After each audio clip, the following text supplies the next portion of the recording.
Baptism తీసుకున్న తర్వాత తప్పిపోరా pastor గారు అని చెప్పంటే తప్పిపోయే అవకాశం ఉంటుంది.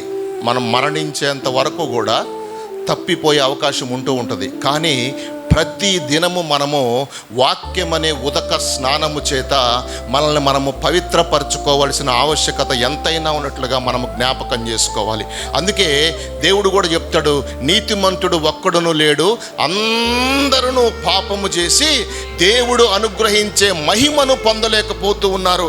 ఆ మహిమను ఆదాము అవ్వలు ఏదెని తోటలో వారు పోగొట్టుకున్నారు ప్రియులారా.